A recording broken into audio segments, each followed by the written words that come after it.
Hello guys, आज मैं आप लोगों के लिए फिर एक इंटरेस्टिंग और एडवेंचर नेटफ्लिक्स की सीरीज लेके आया हूँ जिसका नाम है the man who fell to the earth. ये बहुत ही इंटरेस्टिंग और एडवेंचर से भरपूर सीरीज है। तो जिन लोगों ने अभी तक मेरे चैनल को सब्सक्राइब नहीं किया तो काइंडली गाइस मेरे चैनल को सब्सक्राइब कीजिए। इससे मुझे मोटिवेशन मिलेगी और मैं आप लोगों के लिए इसी तरह के अच्छे सीजन लाता रहूँगा। तो चलिए गाइस चलते हैं स्टोरी की जानिब। फ्रेडी जो कि एक कामयाब साइंटिस्ट बिजनेसमैन बन चुका है अर्थ पर, वो अपनी स्टोरी एक सेमिनार में यंगस्टर को बता रहा है। फ्रेडी यहाँ पर तमाम यंगस्टर्स को बुक के बारे में बताता है जो उसने लिखी है, जिस बुक का नाम है the man who fell to the earth. Basically ये उसने अपनी ही लाइफ स्टोरी पर लिखी है कि किस तरह वो दूसरे प्लेनेट पर इस अर्थ पर आया और यहाँ पर आने के बाद उसने अपनी लाइफ को अर्थ के लोगों के मुताबिक ढाल लिया। स्टोरी कुछ यूँ है कि एपिसोड 1 में हम लोग देखते हैं कि एक लड़का हाथ में गन लिए अपने घर के बाहर खड़े हुए एक नेक आदमी को शूट करने वाला होता है कि इतने में वहाँ पर पुलिस आ जाती है और उसे रोकती है कि तुम कानून को अपने हाथ में मत लो।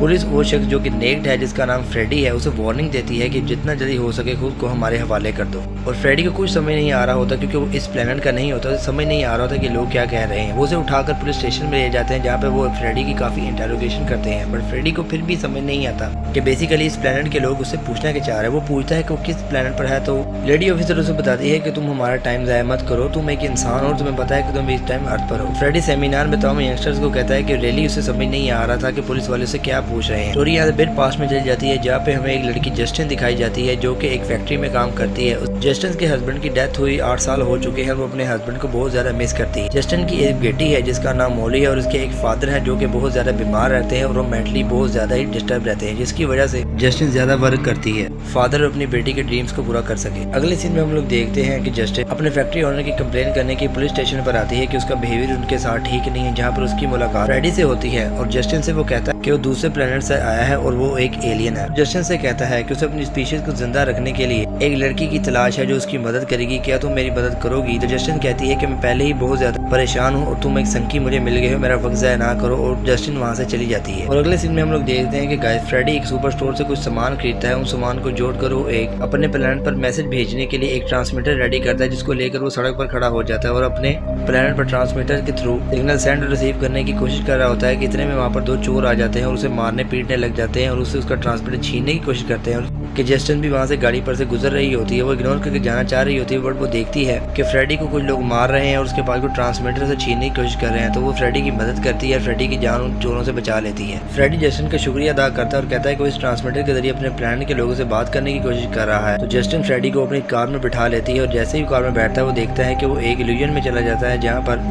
फ्रेडी अपने साथ एक लड़की को एलियन बना हुआ देखता है। वो उसको पहचान नहीं पाता। इतने में जस्टिन फ्रेडी को उठा देती है और उसे एक सहरा में छोड़ देती है। सहरा में वो जैसे ही फ्रेडी को छोड़ती है तो सहरा का मौसम बहुत ज्यादा ही खराब होना स्टार्ट हो जाता है और सहरा में बहुत बड़ा बवंडर आ जाता है। जस्टिन फ्रेडी का सहरा में पीछा करती है। वो देखती है कि बहुत बड़ा बवंडर आ चुका है और फ्रेडी उस बवंडर के अंदर जा रहा है। वो उस बवंडर के पास जाती है तो बहुत ज्यादा ही शोर और तूफान आ जाता है जिसकी वजह से अपनी गाड़ी में एक जगह छुप के बैठ जाती है और हम देखते हैं कि फ्रेडी उस बवंडर के अंदर चला जाता है जहाँ पर वो खुद को एक जंगल पे खड़ा पाता है जहाँ पर कोई शख्स उससे मिलने के लिए आ रहा है। थोड़ा सा वो ब्लर दिखाई देता है बट जैसे ही वो थोड़ा गौर करके देखता है तो वो कोई और नहीं फ्रेडी का मास्टर होता है। और फ्रेडी का मास्टर उसे बताता है कि तुमने फाइनली उस लड़की को तलाश कर लिया है जो तुम्हारी स्पीशीज को बचाने में तुम्हारी मदद करेगी, बट वक्त ज़ाया किए बगैर उस लड़की जस्टिन का यूज करो और उसके थ्रू अर्थ पर अपना एतमाद कायम करो और लोगों को इम्प्रेस करो ताकि जितना जल्दी हो सके तुम अर्थ के लोगों का रहन सहन और उनकी लैंग्वेज सीख के उन जैसा बन जाओ। मास्टर का मैसेज सुनकर फ्रेडी रियल वर्ल्ड में वापस आ जाता है और देखता है कि उसके सामने जस्टिन खड़ी है और जस्टिन से बात करने की कोशिश करता है बट जस्टिन वहाँ से उससे डरकर भाग जाते हैं। और अगले सीन में हम लोग देखते हैं कि 2 इन्वेस्टिगेशन ऑफिसर नीना और क्ले एक जगह बैठकर कॉफी पी रहे हैं। तो नीना क्ले से कहती है कि लास्ट नाइट सहरा में बहुत बड़ा बवंडर आया था, कि तुमने उसके बारे में पढ़ा, उसका एटीट्यूड कितना ज्यादा था? तो क्ले कहता है कि किसी की खास बात नहीं, ऐसा होता रहता है। तो नीना कहती है ये खास उसी जगह से होता जहाँ से आज से काफी साल पहले हम लोगों ने न्यूटन को भेजा था जहाँ से एलियंस की रेडिएशन और मैसेजेस आए थे। तो क्ले नीना से कहता है कि तुम्हें नहीं पता कि न्यूटन वहाँ पर मारा गया था और वो राज उसके साथ ही दफन हो गया। तो नीना कहती है कि वो सब फेक न्यूज थी, तुम्हें खुद वहाँ पर जाना चाहिए और इन्वेस्टिगेट करना चाहिए कि आखिरकार इतना बड़ा बवंडर वहाँ पर आया कैसे। तो नीना कहती है क्या पता जो न्यूटन ना खोज कर सका हम लोग खोज कर ले और वो एलियन की इन्फॉर्मेशन और एलियन के लोग हमारे हाथ लग जाएं।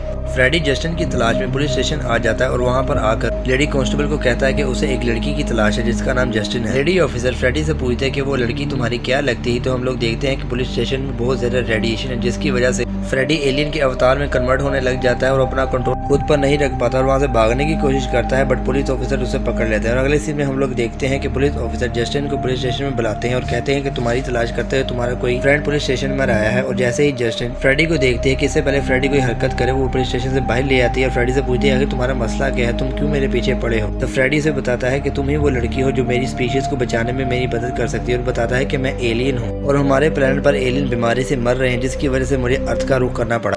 और फ्रेडी कहता है कि मुझे पता है तुम्हें अपने फादर के इलाज के लिए पैसों की जरूरत है, इसलिए तुम जितना पैसा चाहोगी मैं तुम्हें दूंगा। दूसरी जानिब के लिए एक जंगल में पहुंच जाता है जहाँ पर एक लकड़ी का घर बना हुआ, जहाँ पर लास्ट बार न्यूटन को देखा गया था, और एक बूढ़ा शख्स क्ले पर अटैक कर देता है और उसे बेहोश करके उसी लकड़ी के घर में बांध देता है। क्ले की जब आंखें खुलती हैं वो खुद को उसी लकड़ी के घर में लकड़ी की चेयर पर बंधा हुआ पाता है, और उसके सामने एक बूढ़ा शख्स होता है जो कोई और नहीं न्यूटन है, और उसे कहता है कि तुम किस इन्वेस्टिगेशन डिपार्टमेंट से आए हो और मैं तुम्हें यहाँ से कोई भी इन्फॉर्मेशन ले जाने नहीं दूंगा। क्ले कहता है कि इस मौत के खंडर वाले घर में आना कौन चाहेगा, तो न्यूटन उसके मुंह पर थप्पड़ मारता है और उसे बताता है कि आज से 25 साल पहले वो एलियन के रिसर्च ऑपरेशन पर काम कर रहा था। एलियंस को मैसेजेस भेजकर वो अर्थ पर बुलाने ही वाला था कि इन्वेस्टिगेशन डिपार्टमेंट ने बीच में टांग अड़ा दी, जिसकी वजह से उसका सारा काम चौपट हो गया। एलियंस का इंतजार करते करते 25 साल गुजर गए। कल सहरा में बहुत बड़ा बवंडर आया था, जिसके बाद एलियंस के मैसेज दोबारा आने लग गए हैं और इस बात को 25 साल हो चुके हैं, और अब इस बार वो इन्वेस्टिगेशन डिपार्टमेंट को टांग अड़ाने नहीं देगा। न्यूटन की सारी बात सुनने के बाद क्ले खुद को लकड़ी की चेयर से आजाद कर लेता है और मौका अच्छा पाकर न्यूटन पर अटैक कर देता है और उसे बेहोश कर देता है। और वहाँ दूसरी जानिब हम गाइस देखते हैं कि फ्रेडी जब जस्टिन के फादर को देखता है कि वो बहुत ज्यादा बीमार रहते हैं और बिस्तर से नहीं उठते, तो वो अपनी जादुई शक्तियों का इस्तेमाल करता है। जस्टिन मॉली के साथ घर के बाहर खेल रही होती है, तो वो अपने घर की तरफ भागती है, अपने बाप के कमरे में जाती है तो देखती है उसके फादर एकदम ठीक बैठे हुए हैं और जस्टिन से कहते हैं कि देखो मैं ठीक हो गया, मैं चल फिर सकता हूँ। ये सब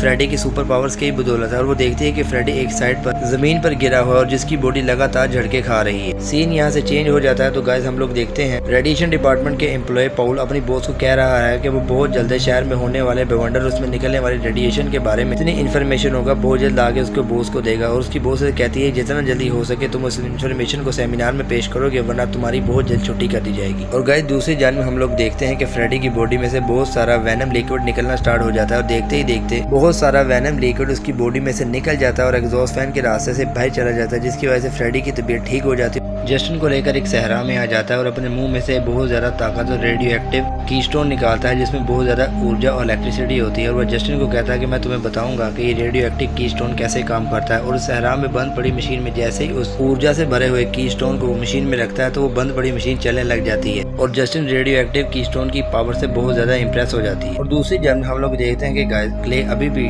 डॉक्टर पीपल के घर पर मौजूद है। उसे वहाँ पर पुरानी वीडियो मिलती है जो आज से 25 साल पुरानी है, जिसमें वो देख रहा है कि डॉक्टर पीपल दूसरे डॉक्टर्स के साथ मिलकर बीमार पड़े न्यूटन को जिंदा रखने की कोशिश कर रहे हैं, ताकि उसके पास जो तमाम इन्फॉर्मेशन है एलियंस के मुतालिक, जो मैसेजेस एलियन न्यूटन को भेजे हैं वो तमाम इन्फॉर्मेशन हासिल कर सके। बट न्यूटन कहता है कि उसकी तबीयत बहुत ज्यादा खराब है और डॉक्टर उसे जिंदा रखने की काफी कोशिश करते हैं, बट न्यूटन की वहीं पर डेथ हो जाती है। तो क्ले को समझ लग जाती है कि न्यूटन के पास एलियन के मुतालिक जो तमाम इन्फॉर्मेशन थी और जो तमाम मैसेजेस एलियंस ने न्यूटन को भेजे थे, उसकी तमाम इन्फॉर्मेशन डॉक्टर पीपल और उसके लोगों के पास नहीं है। तो क्ले वीडियो को बंद कर देता है और डॉक्टर पीपल को मार देता है और उस घर से बाहर निकल जाता है। क्ले वहाँ से सीधा अपनी क्ले के पास आता है और उसे बताता है कि एलियंस के मुताबिक जो तमाम इन्फॉर्मेशन न्यूटन के पास थी, डॉक्टर पीपल और उसके लोगों ने काफी कोशिश की कि मरते वक्त उससे उगलवा सके, बट वो इतना ज्यादा बीमार था कि उन्हें कुछ भी बता नहीं सका। और वो वीडियो वहाँ से ले आया और उसके बाद तमाम इन्फॉर्मेशन एलियंस के मुताबिक, और वो खुद इस पर इन्वेस्टिगेट करेगा और एलियंस के मैसेज और राज को फाश कर देगा। अगले सीन में हम लोग देखते हैं कि पॉल अपने घर पर बहुत ज्यादा परेशान और उस बवंडर के बारे में सोच रहा है कि इतने में वहाँ पर जस्टिन और फ्रेडी उसे मिलने आते हैं। जस्टिन पॉल से पूछते हैं कि अगर तुम इतने परेशान क्यों हो, तो पॉल कहता है कि मेरा सर फटा जा रहा है। कुछ दिन पहले शहर में बहुत बड़ा बवंडर आया था जिसमें से रेडिएशन निकली थी। दूसरे तमाम रेडिएशन डिपार्टमेंट ने उस बवंडर से निकलने वाले रेडिएशन के मुतालिक तमाम इन्फॉर्मेशन हासिल कर ली, हमारे हाथ कुछ भी नहीं लगा। फ्रेडी जस्टिन को देखने लग जाता है और पॉल कहता है कि मेरी बॉस ने मुझे कहा कि कल तक का तुम्हारे पास टाइम है, तुम्हें जितना जल्दी हो सके मुझे उस बवंडर से निकलने वाले रेडिएशन की तमाम इन्फॉर्मेशन जो दूसरे डिपार्टमेंट के पास नहीं है मुझे लाकर देनी होगी, वरना तुम अपना कल यहाँ से रेजिग्नेशन लेटर लेकर जा सकते हो। और उनकी सारी बात सुनने के बाद जस्टिन कहती है कि बस इतना सा काम है, तुम कल के सेमिनार में अपने साथ फ्रेडी को ले जाना और ये उस बवंडर से निकलने वाली तमाम रेडिएशन की इन्फॉर्मेशन जो दूसरे डिपार्टमेंट के पास नहीं है तुम्हारे डिपार्टमेंट के सेमिनार में बता देगा। अगले दिन पॉल की बॉस उससे कहती है कि लाओ दो रेडिएशन के मुतालिक जो इन्फॉर्मेशन तुम लाए हो मुझे दो। तो पॉल कहता है कि मैं इन्फॉर्मेशन तो नहीं ला सका, बट मैं अपने साथ एक ऐसे शख्स को लाया हूँ जो रेडिएशन के बारे में बहुत ज्यादा जानता है और उस सेमिनार में रेडिएशन और उस बवंडर से निकलने वाली तमाम ऊर्जा को एक्सप्रेस करेगा और आपको डिसअपॉइंट नहीं करेगा। अगले सीन में हम लोग देखते हैं कि फ्रेडी जबरदस्ती सेमिनार में घुस जाता है और अपने ही अल्फाज में रेडिएशन को समझाने लग जाता है, जो वहाँ पर बैठे लोगों को पल्ले नहीं पड़ती। पॉल की बॉस को उस पर गुस्सा आ जाता है और कहती है कि तुम ये नमूना उठा कर लाए हो जो सेमिनार में रेडिएशन को एक्सप्लेन करेगा। हम लोग देखते हैं कि उसकी बॉस जैसे ही वहाँ से जाने वाली होती है, जस्टिन फ्रेडी से कहती है कि यही टाइम है लोगों पर अपना प्रेशर डालने का। तो गाइस फ्रेडी जैसे ही अपनी पॉकेट में हाथ डालता है तो वहाँ पर मौजूद तमाम लोगों के चेहरों पर रोशनी पड़ना स्टार्ट हो जाती है। जो बिल्डिंग की लाइट्स बंद होती है वो चलना स्टार्ट हो जाती है और देखते ही देखते आसपास की तमाम बिल्डिंग की लाइट चलने लग जाती है और हर तरफ रोशनी ही रोशनी हो जाती है। जस्टिन फ्रेडी का ये कारनामा देखकर खुश हो जाती है और फ्रेडी को कहती है कि फाइनली तुमने मेला लूट लिया। फ्रेडी का कारनामा देखकर पॉल और उसकी बॉस दोनों शौक में रह जाते हैं कि आखिर जितना फ्रेडी को एक्सपेक्ट किया था वो उससे ज्यादा निकला। और पॉल के हाथ में वही रेडियो एक्टिव कीस्टोन होता है जो अपने प्लेनेट से लाया था। तो गाइस ये था man that fell to the earth के पहले 3 एपिसोड की एक्सप्लेनेशन।